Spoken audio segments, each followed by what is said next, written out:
Subscribe Muhammad Amjad Nadwi, Indian Islamic scholar. الشيطان الرجيم بسم الله الرحمن الرحيم ألم تر إلى الذين يجادلون في آيات الله أنى يصرفون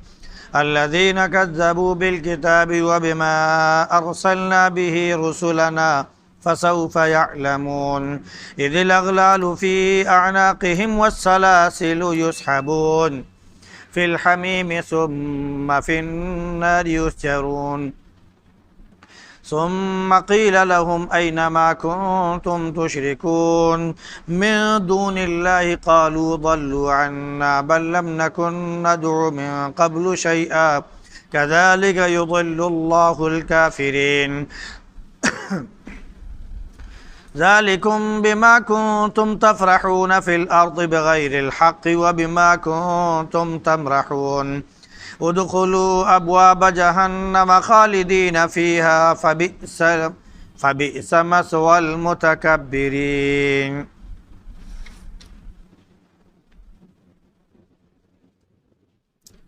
ألم تر إلى الذين يجادلون في آيات الله أنى يصرفون. کہ آپ نے انہیں نہیں دیکھا جو اللہ کے آیتوں میں جھگڑتے ہیں کہاں سے پھرے جاتے ہیں. وہ لوگ جنہوں نے کتاب کو جھٹلایا اور جو کچھ ہم نے اپنے رسولوں کو دے کر بھیجا اسے جھٹلایا تو انہیں بہت جلد پتہ چل جائے گا، جبکہ طوق ان کی گردنوں میں ہوں گے اور زنجیریں بھی. وہ گھسیٹے جائیں گے جہنم میں، وہ گھسیٹے جائیں گے کھولتے ہوئے جلتے ہوئے پانی میں، پھر جہنم میں انہیں جھونک دیا جائے گا. پھر ان سے کہا جائے گا کہ کہاں ہیں وہ جنہیں تم شریک کیا کرتے تھے اللہ کو چھوڑ کر. وہ کہیں گے کہ ہم سے چوک گئے ہیں، بلکہ ہم تو اس سے پہلے کسی کو کبھی پکارتے ہی نہیں تھے. ایسے ہی اللہ رب العزت کافروں کو گمراہ کر دیتا ہے. یہ اس وجہ سے کہ تم زمین میں ناحق خوش ہوتے تھے، یعنی اتراتے تھے، اور تم جو ہے اکڑ کر چلتے تھے. داخل ہو جاؤ جہنم کے دروازوں میں،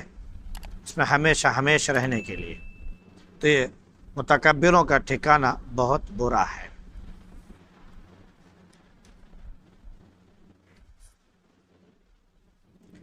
گزشتہ آیات میں اللہ رب العزت کی قدرت اور اس کی صفات کا بھی ذکر تھا. اللہ رب العزت کی قدرت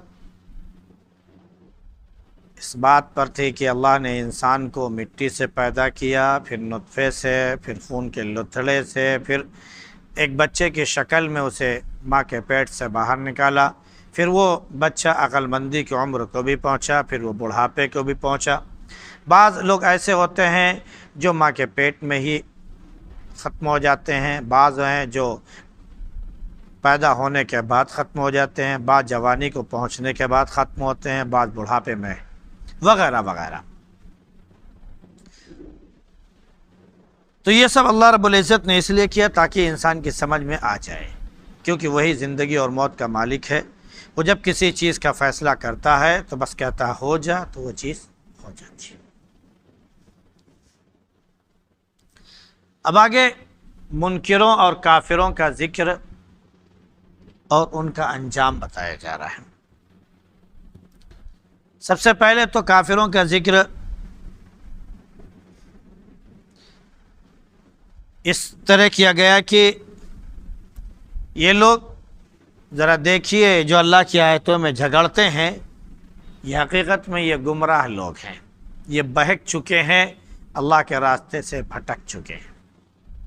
اس سے پہلے بھی اس طرح کی ایک آیت آئی تھی، ان الذین یجادلون فی آیات اللہ بغیر سلطان اتاہم ان فی صدورہم الا کبر ما بالغین، کہ جو لوگ اللہ کی آیتوں میں جھگڑتے ہیں اور ناحق وہ جھگڑتے ہیں تو دراصل اس لیے وہ جھگڑتے ہیں کہ ان کے دلوں میں کینہ اور بغض ہوتا ہے اور وہ غرور اور تکبر کا شکار ہوتے ہیں، اور اس وجہ سے وہ سوچتے ہیں کہ ہم بلندی کو پہنچ جائیں گے تو حقیقت میں وہ بلندی کو پہنچنے والے نہیں۔ ایک جگہ جو اکڑ کر چلنے والے لوگ ہیں ان کے بارے میں کہا گیا کہ لا تمشی فی الارض مرحا، زمین میں تم اکڑ کر مت چلو، لن تخلق الارض ولن تبلغ الجبال طولا، تم اپنے اس اکڑ کر چلنے کی وجہ سے اور زور زور سے پاؤں پڑک پڑک کر چلنے کی وجہ سے نہ زمین میں شگاف پیدا کر سکتے ہو، نہ زمین کو پھاڑ سکتے ہو، اور نہ ہی اکڑنے کی وجہ سے پہاڑوں کی بلندی تک پہنچ سکتے ہو۔ یعنی یہ سوچو کہ ہم اکڑ گئے تو ہماری اونچائی پہاڑوں کی بلندی تک ہو جائے، تو وہ بھی نہیں ہوگا، رہو گے اسی جگہ جس جگہ تم تھے، بلکہ اس سے بھی زیادہ نیچے گر جاؤ گے۔ تو فرمایا کہ جو لوگ اللہ کی آیتوں میں جھگڑتے ہیں حقیقت میں وہ بہکے ہوئے پھر جانے والے، راستہ بھٹک جانے والے لوگ ہیں، کیونکہ یہ وہ لوگ ہیں جنہوں نے کتاب کو جھٹلایا، اور اللہ رب العزت نے اپنے رسولوں کو جو کچھ بھی دیا، جو بھی وحی نازل فرمائی، جو ہدایت اللہ رب العزت نے عطا فرمائی، اور جو بھی روشنی انسانوں کے لیے عطا کی، ان سب کو ان لوگوں نے جھٹلا دیا۔ تو اللہ نے فرمایا کہ ان کو بہت جلد پتہ بھی چل جائے گا۔ ابھی بہت جلد جو پتہ چل جائے گا، یہ گویا کہ آخرت کی یہ وارننگ دی گئی ہے، اور آخرت کی وارننگ دینے کے بعد اللہ رب العزت نے آخرت میں جو ان کا انجام ہونے والا ہے اس کا بھی ذکر فرما دیا۔ فرمایا کہ اذ الاغلال فی اعناقہم، ان کو بہت جلد پتہ چل جائے گا، اور وہ یہ ہوگا کہ بیڑیوں میں جکڑے ہوئے ہمارے پاس آئیں گے، ان کے گلے میں طوق اور ان کے پیر میں، قدموں میں جو ہے زنجیریں پڑی ہوئی ہوں گی،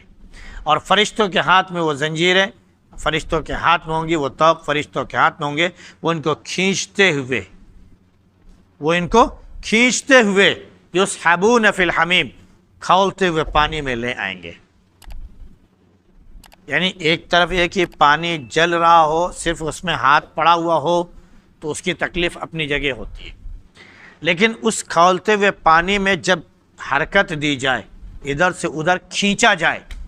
تو اس کی تکلیف دگنا ہو جاتی ہے، بلکہ چوگنا 10 گنا بڑھ جاتی ہے۔ جیسے ہم لوگ سفر کرتے ہیں، عام طور سے آج کل گرمی کا موسم چل رہا ہے، موٹر سائیکل والے ہیں، ایک یہ کہ آدمی دھوپ میں کھڑا ہوا ہے یا ہلکا پیدل چل رہا ہے تو گرمی کا جو احساس ہوتا ہے وہ تو جانتا ہی ہے، لیکن ایک شخص بالکل ایسے ہی اسی حال میں موٹر سائیکل پر چل رہا ہو، پھر اس سے پوچھئے کہ گرمی کا کیا عالم ہے، تب وہ بتائے گا کہ گرمی کسے کہتے ہیں۔ کیوں؟ اس لیے کہ جو لو کی گرمی ہے، جو دھوپ کی تپش ہے، جو دھوپ کی وجہ سے جو تھپیڑے لگ رہے ہیں ہمیں لو کے، سمجھ رہے نہیں، وہ گاڑی تیزی کے ساتھ چلنے کی وجہ سے وہ اور زیادہ تیزی کے ساتھ ہمارے اوپر لگ رہے ہیں، تو اس کا احساس ہو رہا ہے۔ تو اب اندازہ کر سکتے ہیں کہ ان کو پانی میں کھولتے ہوئے پانی میں ڈبویا جائے گا، اور پھر اس کے بعد ان کو اس میں کھینچا جائے گا، تیزی کے ساتھ فرشتے ان کو کھینچیں گے، اور پھر اس میں کھینچتے ہوئے فرشتے ان کو لے آئیں گے، اور اس کے بعد کیا کریں گے؟ جہنم میں ان کو جھونک دیا جائے گا، پھر جہنم میں ان کو جلایا جائے گا۔ پھر ان سے کہا جائے گا، جہنم میں جھونک دینے کے بعد، کہاں ہے تمہارے شرکا جن کو تم شریک کیا کرتے تھے اور اللہ کو بھول بیٹھے تھے؟ تو اس وقت وہ جواب دیں گے، بہت زیادہ پریشان ہوں گے۔ تو پہلے تو کہیں گے ضلوا عنا، وہ غائب ہو گئے، وہ ندارت ہو گئے، وہ رفو چکر ہو گئے، کہاں گئے ہمیں اس کا کچھ پتہ نہیں، وہ کہاں ہیں ہمیں نہیں پتہ۔ پھر اس کے بعد تھوڑا سا شدھ بدھ پیدا ہوگی تو کہیں گے ارے میری زبان سے کیا نکل گیا، تو کہیں گے ہم نے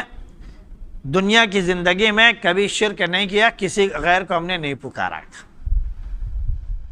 کسی غیر کو ہم نے پکارا ہی نہیں تھا، ہم تو بالکل صحیح، جیسے چور سے پوچھا جائے تم نے چوری کی تو کہتا نا میں نے چوری نہیں کی، ڈکیت سے پوچھا جائے ڈکیتی کی نہ، کسی غلط کام کرنے والے سے پوچھا جائے تم نے کیا نہ، ہم نے نہیں کیا، یہاں تک کہ سزا بھی دی جا رہی ہے تب بھی وہ کہتا ہم نے نہیں کیا۔ بڑی مشکل سے وہ اقبال جرم کرتا ہے کہ ہاں ہم نے یہ کام کیا ہے، اور وہ اس کے ایکسپرٹ اور ماہرین ہوتے ہیں جو اسے قبولوا لیتے ہیں۔ تو کہیں گے کہ وہ ہمارے شرکا تو بس یہاں سے غائب ہو گئے۔ یہ جو غائب ہو گئے کہنے کا جو مطلب ہے، اس کی 2 وجہ ہو سکتی ہے۔ ایک تو یہ کہ یہ مجرم جو شریک ٹھہرانے والے تھے ان کو الگ کر دیا جائے گا، ان کے جو معبود تھے یعنی جو بت یا جن کی یہ پوجا کیا کرتے تھے ان کو الگ کر دیا جائے گا. یہ جہنم میں الگ ہیں، وہ جہنم میں الگ ہیں. تو ان سے پوچھا جائے گا کہ کہاں ہیں وہ شرکا جن کی تم پوجا کیا کرتے تھے؟ تو اب ان کو اپنے سامنے دیکھیں گے نہیں تو کہیں گے ضلوا عنا، وہ غائب ہو گئے. ہم تو سمجھتے تھے کہ وہ یہاں آ کر ہماری مدد کریں گے، لیکن یہاں آ کر جب ہم نے پیچھے مڑ کے دیکھا تو وہ بجائے مدد کرنے کے، ہمارے ساتھ کھڑے ہونے کے، وہ بالکل سے غائب ہو گئے. اب اس کے بعد دوسری بات یہ کہ ایک جگہ ہے کہ اللہ رب العزت نے فرمایا کہ یہ جو مشرک ہیں ان کو اور یہ جن کی پوجا کرتے ہیں، عبادت کرتے ہیں، ان کو ایک ساتھ جہنم میں ڈالا جائے گا. اور اپنی نگاہوں کے سامنے یہ اپنے سرداران کو، اپنے بڑے بڑے ٹھیکیداروں کو دیکھیں گے، یہاں تک کہ ان بتوں کو بھی دیکھیں گے جن کی یہ پوجا کرتے تھے کہ ان کے ساتھ وہ جہنم میں جل رہے ہیں. جگہ ہے نا، یا ایھا الذین آمنوا قوا انفسکم وعلیکم نارا وقودها الناس والحجارہ، اے لوگو اپنے آپ کو اس آگ سے بچاؤ جس کا ایندھن خود انسان بھی ہے اور کیا بولتے ہیں کہ پتھر بھی ہے. تو یہ وہی پتھر ہے جن کی پوجا پاٹ یہ لوگ کیا کرتے ہیں. تو اب رکھی بات ہے کہ پتھر کا جہنم میں کیا کام، اس کو عذاب دینے کا کیا مطلب؟ وہ مٹی ہے یہاں بھی اور مٹی ہے وہاں بھی، پتھر ہے یہاں بھی پتھر ہے وہاں بھی، اب یہاں بھی جلاؤ یا وہاں جلاؤ، اس سے کیا فرق پڑے گا؟ اس سے فرق صرف یہ پڑتا ہے کہ جو مجرم جو جہنم میں پھینکے گئے ہیں، مشرک اور کافر وغیرہ، وہ اپنے معبودوں کو دیکھ کر کڑھیں گے. کیا رہے ہم تو ان کی پوجا کیا کرتے تھے، فلاں جگہ ان کی عبادت کرتے تھے، ہم فلاں دھام پر ان کی عبادت کرنے کے لیے گئے تھے، فلاں دھام پر ہم نے ان کی زیارت کی تھی اور یہ ہم نے ماتھے ٹیکے تھے، اور آج یہ ہمارے سامنے جہنم میں جل رہے ہیں. تو اس کی وجہ سے ان کو کیا ہوگی؟ تکلیف ان کی اور زیادہ بڑھ جائے گی کہ جن کی ہم پوجا کرتے تھے وہ تو آج ہمارے ساتھ جہنم میں خود پڑے ہوئے ہیں. تو یہ اس سے ان مجرمین کی تکلیف میں اضافہ ہو جائے گا. تو ایک تو وہ اپنے ساتھ میں بتوں کو، شرکا کو دیکھیں گے کہ وہ تو جل رہے ہیں، پھر ان سے پوچھا جائے گا کہاں ہے، تو کہیں گے کہ اب کیا بتائیں کہاں ہے. جو آدمی میرے کام کا نہ ہو، جو شرکا میرے کام کے نہ ہو، تو ہم اس کو کیا کہیں کہ وہ ہمارا ساتھی؟ اس کو ہم کہیں کہ یہ صاحب یہ کھڑے ہوئے ہیں، یہ ہمارے ساتھ جل رہے ہیں، تو کہیں نہیں کوئی ہمارا نہیں ہے. ہماری دنیا میں خوب ہوتا ہے جب کسی انسان کا ساتھ اس کے رشتہ دار کسی مجبوری میں چھوڑ جائیں، اس کے جس کے ساتھ اس کو ہمدردی تھی، اور وہ رفقا، وہ ہمدردی کرنے والے جن کو ہمدرد سمجھتا تھا، وہ دنیا میں چھوڑ جائیں، پھر اس سے تکلیف کے وقت پوچھا جائے کہ تمہارے عزیز، تمہارے رشتہ دار کہاں ہیں، تو کہتا میرا کوئی نہیں ہے، میں اکیلا ہوں. حالانکہ اس کے سارے رشتہ دار اعزا قریب اسی محلے میں اس کے گھر کے آس پاس سب موجود ہیں، تو کیا کہتا ہے؟ بھائی میں تنہا تھا، میرا کوئی رشتہ دار، کوئی عزیز، کوئی دوست نہیں ہے، میں تنہا ہوں، ایک اجنبی ہوں، اجنبی کی طرح میں رہ رہا ہوں. وہی حال مجرموں کا جہنم کے اندر ہوگا. جب یہ سب ہو جائے گا تو یہ دو باتیں کہیں گے. ایک تو یہ کہ وہ غائب ہو گئے، وہ مدد کرنے کے بجائے وہ رفو چکر ہو گئے، اور دوسرے یہ کہ جب تھوڑا سا وہ ہوگا تو کہیں گے ہم تو رب کے سامنے کھڑے ہیں، ہم اپنی زبان سے کیا الفول بک رہے ہیں، تو کہیں گے ہم نے کسی کو شریک ہی نہیں ٹھہرایا تھا، ہم نے تو صرف توحید کی بات کی تھی اور توحید پر ہم قائم تھے، ہم تو صرف اللہ اللہ کیا کرتے تھے. حالانکہ وہاں اللہ اللہ کا ہاں اگر اس نے اس طرح کہا ہے تو وہ ساری گواہیاں پھر اس کے سامنے بھی ہوں گی، اس کے نامہ اعمال اس کے سامنے ہوگا، اس کی زمین جہاں پر اس نے کیا ہے وہ زمین کا حصہ وہ بولے گا کہ اس نے کیا کیا ہے، اس کے اعضاء جو ہے وہ بولیں گے اس نے کیا کیا ہے، فرشتے گواہی دیں گے کہ اس نے کیا کیا ہے. تو وہ خود جب گواہی دیکھے گا تو خود اس کے سامنے بات آ جائے گی کہ نہیں، ہم نے اللہ اللہ نہیں کیا، ہم نے تو غیر اللہ کو اپنا شریک ٹھہرایا تھا. اس کے سمجھ میں آ جائے گا، جہنم میں پھینک دیا جائے گا. تو اللہ رب العزت اب ان سے فرمائے گا یہ جو تمہیں سزا دی جا رہی ہے اس وجہ سے کہ تم بہت زمین میں ناحق بہت خوش تھے، بہت اترا کر چلتے تھے، بہت زیادہ نازا و فرحہ رہتے تھے، اور تم اس حد تک ہو گئے تھے کہ تم اکڑنے لگے، غرور اور تکبر بھی کرنے لگے. جب سب کچھ تمہارے اندر آ گیا، اور اس غرور اور تکبر اور اکڑ کی وجہ سے تم نے اللہ کی عبادت چھوڑی تھی، تو اب جہنم کے دروازوں میں داخل ہو جاؤ، اور اس میں جب جا رہے ہو تو وہاں سے واپسی نہیں ہے، ہمیشہ ہمیش کے لیے اس میں چلے جاؤ۔ لہذا وہ ہمیشہ ہمیش کے لیے اس میں جائیں گے، پھر اللہ کا اعلان ہو جائے گا فَبِئْسَ مَثْوَى الْمُتَكَبِّرِينَ، یہ جو ظالم، یہ مشرک، کافر، تکبر کرنے والے جو ہیں، ان کا ٹھکانہ نہایت برا ہے، بہت برا ٹھکانہ ہے۔ اللہ اس سے ہم سب کی حفاظت فرمائے، اور نیک اور اچھے لوگوں کا جو ٹھکانہ ہے وہ ہم سب کو عطا فرمائے۔ سبحان اللہ بحمدہ، سبحانک اللہم وبحمدک، ونشہد ان لا الہ الا انت، نستغفرک۔